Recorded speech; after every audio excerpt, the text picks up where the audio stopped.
हम सबको दिशा निर्देश दे और संबोधित करें।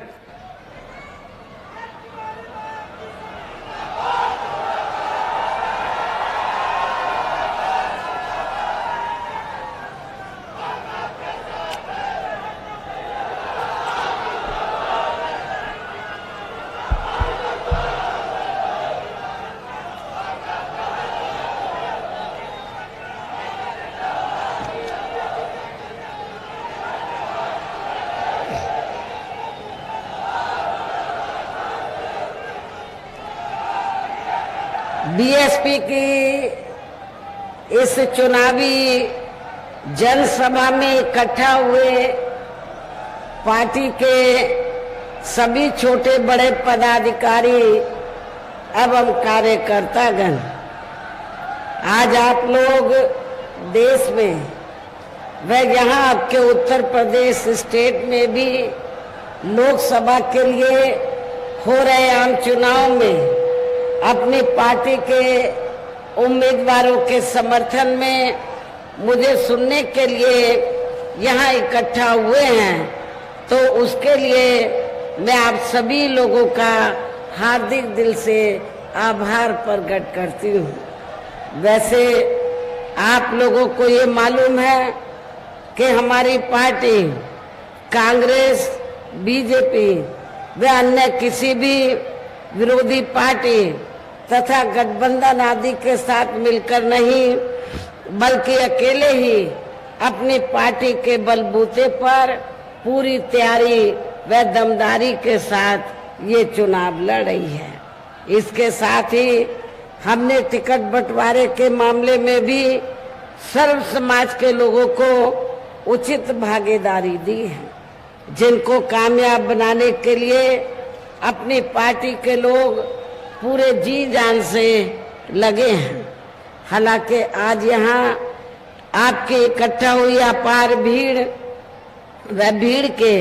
जबरदस्त जोश को भी देखकर अब मुझे भी ये काफी हद तक यकीन हो गया है कि पिछली बार की तरह इस बार भी आप लोग अपने प्रदेश से यहाँ लोकसभा चुनाव में अपनी पार्टी का बेहतर रिजल्ट जरूर लाएंगे। और इसके लिए अब मैं आप लोगों का ध्यान कुछ जरूरी बातों की तरफ दिलाना चाहती हूँ, और इस संबंध में विशेषकर मैं कांग्रेस, बीजेपी व इनके अन्य सभी सहयोगी दलों के बारे में ये कहना चाहूंगी कि आजादी के बाद शुरू में केंद्र व देश के काफी राज्यों में भी ज्यादातर सत्ता यहाँ कांग्रेस पार्टी के ही हाथों में केंद्रित रही है, किंतु इनकी अधिकांश मामलों में रही गलत नीतियों एवं गलत कार्य प्रणाली आदि की वजह से ही फिर इस पार्टी को केंद्र में काफी राज्यों की भी सत्ता से बाहर होना पड़ा है, तथा यही स्थिति इनकी सहयोगी पार्टियों की भी बनी रही है, जिसके कारण ही फिर पिछले कुछ वर्षों से बीजेपी व इनके सहयोगी दल केंद्र एवं काफी राज्यों की भी सत्ता में काबिज हो गए हैं। लेकिन इनकी भी ज्यादातर रही जातिवादी, पूंजीवादी, संकीर्ण, सांप्रदायिक व द्वेषपूर्ण नीतियों एवं कार्य प्रणाली आदि से तथा इनकी कथनी व करनी में भी काफी अंतर होने की वजह से अब ऐसा लगता है कि इस बार ये पार्टी भी यानी कि भारतीय जनता पार्टी भी केंद्र की सत्ता में आसानी से वापस आने वाली नहीं है, बशर्ते यदि ये चुनाव इस बार फ्री एंड फेयर होता है तथा आम चर्चा के मुताबिक वोटिंग मशीनों में भी कोई गड़बड़ी आदि नहीं की जाती है। और वैसे भी इस बार चुनाव में इनकी कोई भी पुरानी एवं नई चल रही नाटकबाजी, जुमलेबाजी व गारंटी आदि काम में आने वाली नहीं है, क्योंकि अब देश की जनता काफी हद तक इस बात को समझ चुकी है कि इनकी पार्टी ने अब तक देश के विशेषकर गरीबों, कमजोर तबकों, मध्यम वर्गीय एवं अन्य मेहनतकश लोगों को जो इन्हें अच्छे दिन दिखाने के असंख्य प्रलोभन भरे वायदे किए हैं तथा अनेकों हवाई व कागजी गारंटी भी दी है, तो उनका जमीनी हकीकत में अभी तक इन्होंने लगभग 1/4 हिस्सा भी कार्य पूरा नहीं किया है, बल्कि इसके स्थान पर इनका ज्यादातर समय व ताकत भी यह इनके अपने चहेते रहे बड़े बड़े पूंजीपतियों एवं धनना सेठों को ही ज्यादा से ज्यादा माला माल व धनवान आदि बनाने में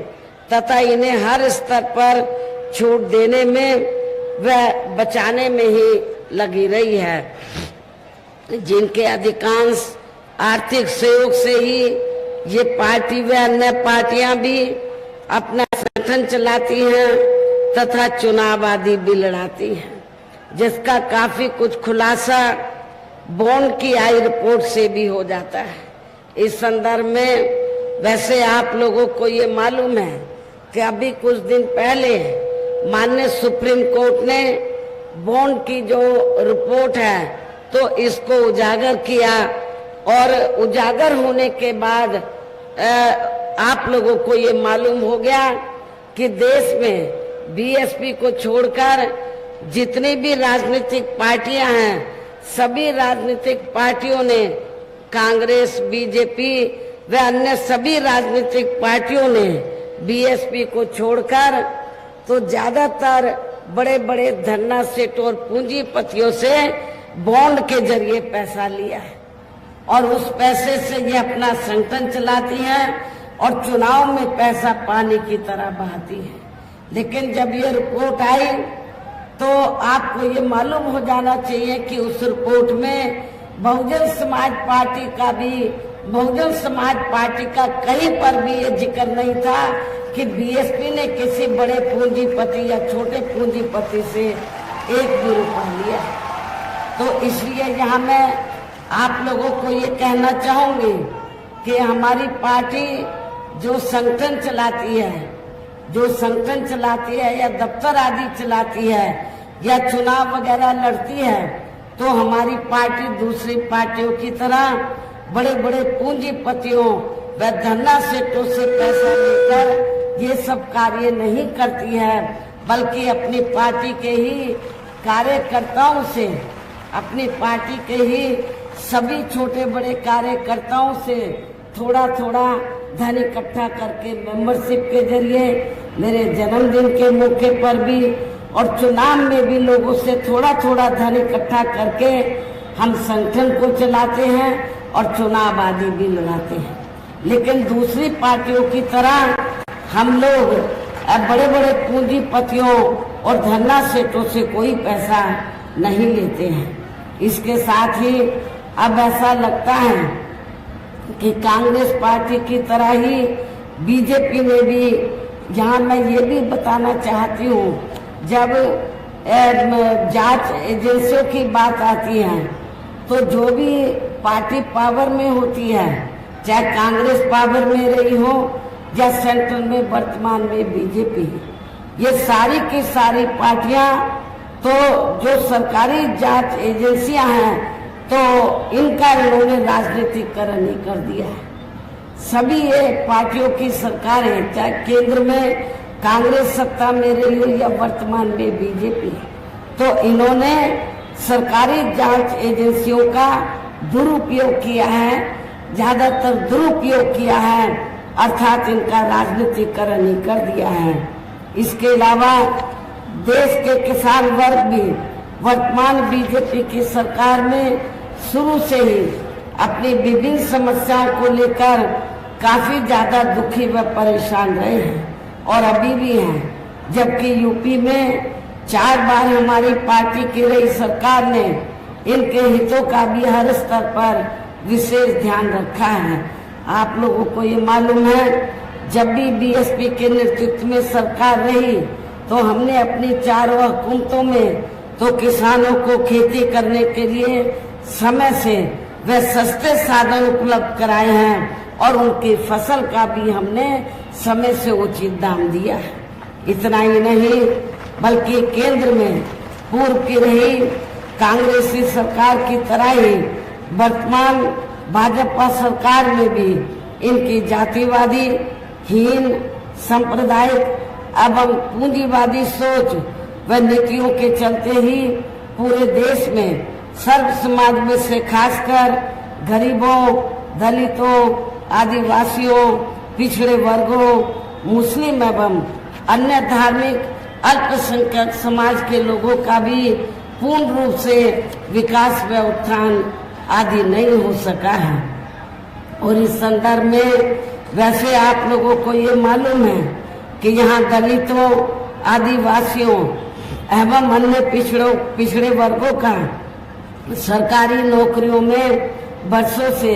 अधूरा पड़ा आरक्षण का कोटा भी अभी तक भी पूरा नहीं भरा गया है। विशेषकर SC व ST वर्गों के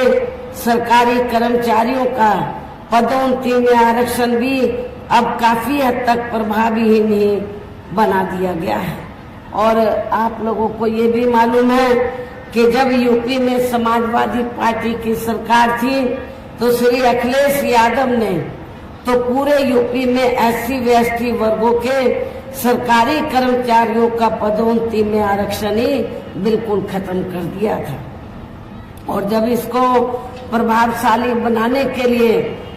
हमारी पार्टी पार्लियामेंट में संशोधन बिल लाई, उस समय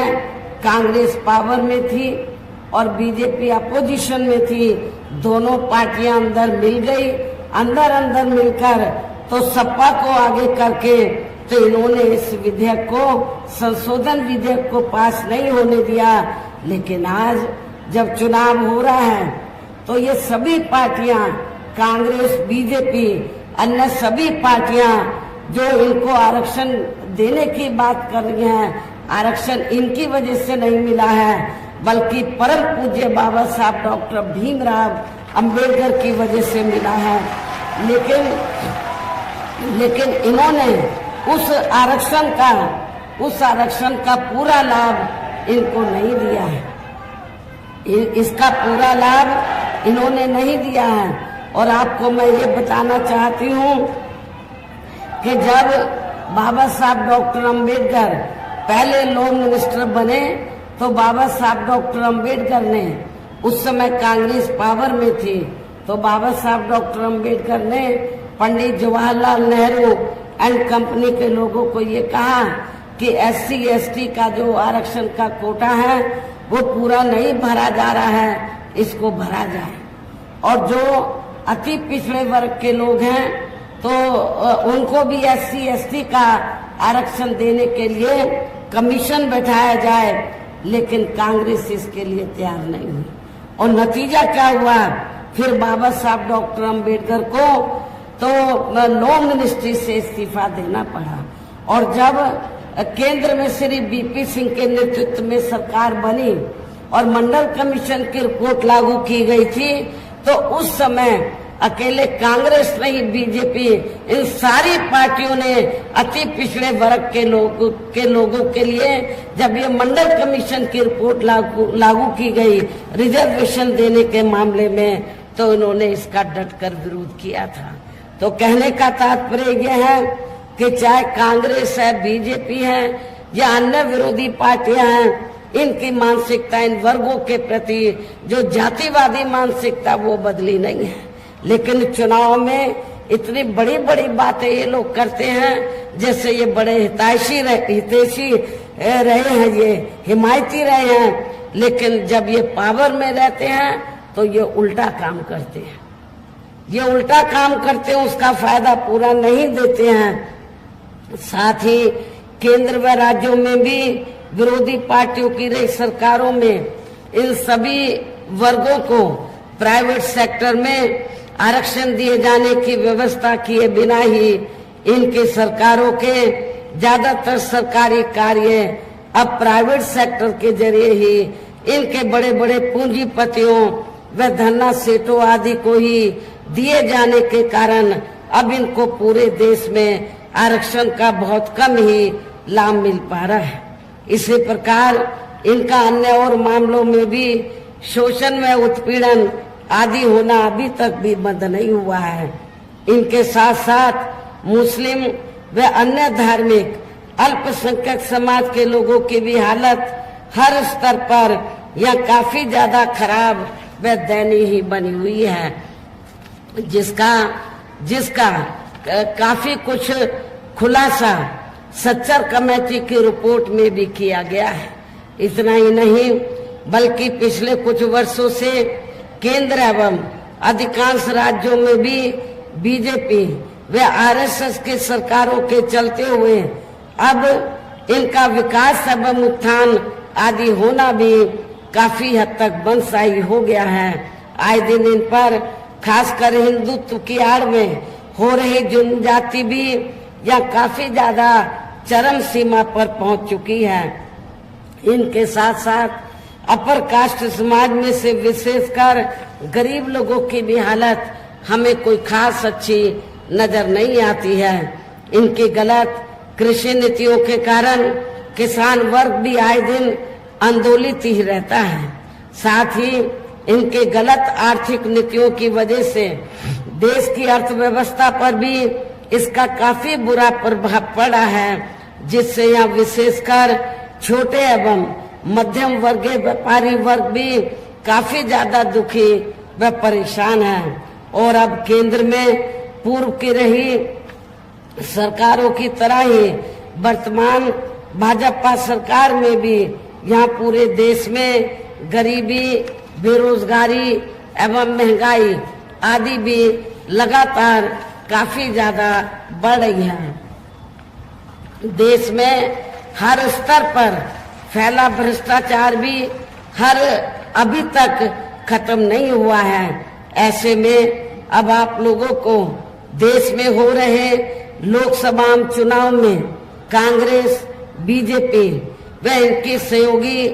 पार्टियों को भी केंद्र की सत्ता में आने से जरूर रोकना है। जिनकी गलत नीतियों व गलत कार्य प्रणाली को आप लोग काफी हद तक आजमा भी चुके हैं। ऐसी स्थिति में अब ये विरोधी पार्टियां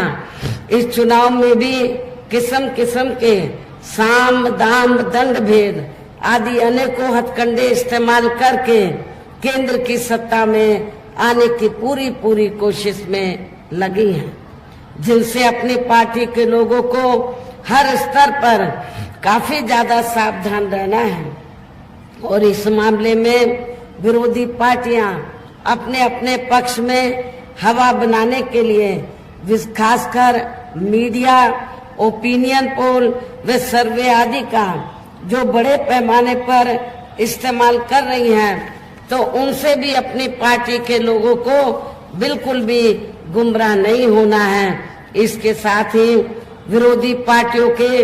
विभिन्न रूपों में जारी किए गए इनके हवाई व प्रलोभन भरे चुनावी घोषणा पत्रों एवं वायदों आदि के बहकावे में भी अपनी पार्टी के लोगों को कतई भी नहीं आना है, जिन्हें ये पार्टियां चुनाव खत्म होने के बाद ज्यादातर अमल में नहीं लाती हैं और अब जिन पर से देश की जनता का अधिकांश विश्वास ही उठ गया है। यही खास वजह है कि हमारी पार्टी किसी भी चुनाव में अपनी पार्टी का कोई भी चुनावी घोषणा पत्र आदि जारी नहीं करती है। वैसे भी हमारी पार्टी किसी भी मामले में कहने में बहुत कम बल्कि कार्य करके दिखाने में ही ज्यादा विश्वास रखती है। और इस बात का सबसे बड़ा सबूत यह है कि उत्तर प्रदेश में 4 बार हमारी पार्टी के नेतृत्व में रही सरकार ने चुनाव में अपनी पार्टी के बिना कोई जारी किए गए चुनावी घोषणा पत्र के ही प्रदेश व आम जनहित में काफी कुछ ऐतिहासिक कार्य करके दिखाए हैं, जिनकी अब देश में अधिकांश पार्टियों की सरकारें काफी नकल भी कर रही हैं। जबकि इस मामले में हमारी पार्टी का ये कहना है कि यदि इन पार्टियों के स्थान पर केंद्र में हमें अपनी पार्टी के सरकार बनाने का मौका मिलता है तो तब फिर हमारी पार्टी की बनी सरकार केंद्र में यहाँ अब तक की रही सभी विरोधी पार्टियों की सरकारों की तरह केवल हवाई व कागजी कार्य आदि नहीं करेगी, बल्कि उत्तर प्रदेश की तरह ही जमीनी हकीकत में ठोस कार्य करके दिखाएगी।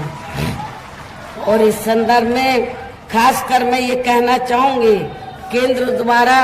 केंद्र द्वारा देश में पिछले कुछ समय से अति गरीब परिवारों को अस्थायी तौर पर फ्री में जो थोड़ी सी खाद्य सामग्री दी जा रही है, तो उससे इनका स्थायी तौर पर भला होने वाला नहीं है। इससे इनका स्थायी तौर पर भला होने वाला नहीं है। लेकिन बीजेपी और आरएसएस के लोग ये सब करके ऐसा इंप्रेशन देते हैं, बीजेपी वाले, आरएसएस के लोग और केंद्र की सरकार श्री नरेंद्र मोदी जी भी ऐसा इंप्रेशन दे रहे हैं जैसे ये लोग अपनी जेब से गरीब लोगों को फ्री में राशन दे रहे हैं, जबकि इसमें सच्चाई नहीं है, इसमें हकीकत नहीं है। क्योंकि मैं आप लोगों को ये बताना चाह रही हूँ, आप लोगों को जो थोड़ा सा फ्री में राशन दिया जा रहा है और उसके बदले में ये गांव-गांव में जाकर जब चुनाव होता है तो क्या बोलते हैं कि आपने बीजेपी का, केंद्र की सरकार का नमक खाया है, आपको हलाल करना चाहिए, इसके बदले में वोट देना चाहिए। लेकिन ऐसा नहीं। आप लोगों को मैं ये बताना चाहती हूँ, आप लोगों को जो भी राशन फ्री में दिया जाता है तो वो कोई केंद्र की सरकार अब फ्री में नहीं, वो अपनी जेब से नहीं, बीजेपी वाले, आरएसएस के लोग अपनी जेब से नहीं, बल्कि आप लोग जो देश की जनता जो टैक्स देती है, उस टैक्स से जो पैसा आता है उसी पैसे से आप लोगों को फ्री में ये राशन दिया जाता है। तो ये कोई बीजेपी और आरएसएस की मेहरबानी नहीं है। तो आपने अपना नमक खाया है, बीजेपी और आरएसएस का नमक नहीं खाया है। इसलिए आप लोगों को इनके बहकावे में नहीं आना है, बल्कि अपना एक एक वोट आप लोगों को इनके अपनी पार्टी को ही देना है। और वैसे भी जो गरीब लोगों की ये जटिल समस्या है, देश में हर हाथ को काम देने से केवल दूर हो सकती है, जिसकी तरफ हमारी पार्टी की बनी सरकार विशेष ध्यान देगी। साथ ही देश में पिछले कुछ वर्षों से आए दिन बढ़ रही गरीबी, बेरोजगारी व महंगाई आदि से भी जनता बहुत ज्यादा दुखी व परेशान है, जिसे भी आर्थिक नीतियों में तब्दीली करके जरूर दूर किया जाएगा। खासकर हिंदुत्व की आड़ में पिछले कुछ वर्षों से विशेषकर मुस्लिम समाज के लोगों का द्वेष की भावना से जो इनका काफी ज्यादा शोषण व उत्पीड़न आदि किया जा रहा है,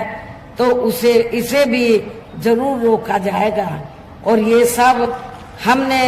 अपनी यूपी की रही सरकार में करके भी दिखाया है। हमारे यूपी के लोगों को मालूम है, लखनऊ के लोग भी अच्छी प्रकार से जानते हैं कि जब उत्तर प्रदेश में बीएसपी के नेतृत्व में सरकार रही है तो मेरी चारों हुकूमतों में कोई भी हमने हिंदू मुस्लिम दंगा फसाद नहीं होने दिया था। इसके अलावा हमने यूपी में सर्व समाज में से गरीब एवं बेरोजगार लोगों को बेरोजगारी भत्ता आदि न देकर उन्हें बड़ी तादाद में रोटी रोजी के साधन भी उपलब्ध कराए हैं, जो अब ये कार्य भी अधिकांश ठंडे ही पड़े हैं, जिनको फिर केंद्र में बीएसपी की सरकार बनने पर प्राथमिकता दी जाएगी। कहने का तात्पर्य यह है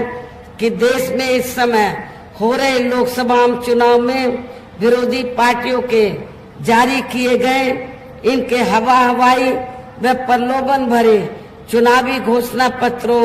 आदि के बहकावे में अब यहाँ खासकर देश के अति गरीबों, मजदूरों, बेरोजगारों एवं अन्य मेहनतकश लोगों को बिल्कुल भी नहीं आना है और अब इन्हें ऐसी सभी विरोधी पार्टियों को हर हालत में केंद्र की सत्ता में आने से जरूर रोकना है, जिनकी कथनी व करनी में काफी अंतर रहा है तथा जिन्हें ये लोग बरसों से आजमा भी चुके हैं। ऐसे में अब मेरा यही कहना है कि आप लोगों को अपने खुद के व अपने प्रदेश एवं देश के भी हित में अपने वोटों को या कांग्रेस, बीजेपी व अन्य विरोधी पार्टियों को न देकर केवल अपनी एकमात्र हितैषी पार्टी बहुजन समाज पार्टी को ही देना है, जो ये पार्टी उत्तर प्रदेश की तरह ही केंद्र में भी अपनी पार्टी की सरकार बनने पर फिर पूरे देश में जहां अपनी पार्टी के सर्वजन हिताय व सर्वजन सुखाय की नीतियों पर आधारित ही सरकार चलाएगी। इसके साथ साथ केंद्र से जुड़ी आपके क्षेत्र की जो भी यहाँ स्थानीय समस्याएं होंगी तो उन्हें भी फिर दूर करने का हर संभव पूरा प्रयास किया जाएगा। वैसे आप लोगों को ये मालूम है कि खास तौर से लखनऊ के लोगों की, अवध के क्षेत्र के लोगों की लंबे अरसे से ये डिमांड रही है कि अवध को अलग से स्टेट बनाया जाए। जब केंद्र में हमारी पार्टी पावर में आएगी तो अवध क्षेत्र को अलग से स्टेट बनाया जाएगा, जिसमें लखनऊ भी आ जाता है। और यहाँ मैं ये भी कहना चाहती हूँ कि जब यूपी में 4 बार मेरे नेतृत्व में सरकार बनी तो हमने लखनऊ का सौंदर्यीकरण किया। लखनऊ की जो पहचान है तो वो बदल दी थी। पहले लखनऊ आते हुए लोग सोचते थे कि क्या है लखनऊ में, लेकिन जब यूपी में लोग आते हैं पूरे देश से, दुनिया से, तो सबसे पहले वो यही कहते कि हमें लखनऊ जाना है। हमने सड़कें ठीक करवाई, हमने स्मारक स्थल ठीक कराए, हॉस्पिटल बनवाई, नई जेल बनवाई, क्या नई कार्य हमारी सरकार ने किए। साथ ही जहाँ गरीबों, मजदूरों, बेरोजगारों, कर्मचारियों, किसानों, छोटे व्यापारियों एवं अन्य मेहनतकश लोगों के हितों का भी विशेष ध्यान रखा जाएगा। सर्व समाज में से खासकर दलितों, आदिवासियों, गरीबों, पिछड़े वर्गों, मुस्लिम व अन्य धार्मिक अल्पसंख्यक समाज के लोगों के विकास एवं उत्थान के साथ साथ हर स्तर पर इनकी सुरक्षा आदि के लिए भी सख्त कदम उठाए जाएंगे। और तभी फिर यहाँ वास्तव में अपने देश के महान संतों, गुरुओं व महापुरुषों में भी विशेषकर महात्मा ज्योतिराव फूले, श्री छत्रपति शाहू जी महाराज, श्री नारायण गुरु बाबा साहब डॉक्टर भीमराव अंबेडकर एवं मान्यवर श्री कांशीराम जी आदि का अधूरा राज सपना जरूर साकार हो सकता है, जिनको यूपी में हमारी पार्टी की रही सरकार द्वारा हर स्तर पर पूरा आदर सम्मान दिया गया है। इन्हीं खास बातों के साथ ही अब मेरा देश में आपके स्टेट के भी हित में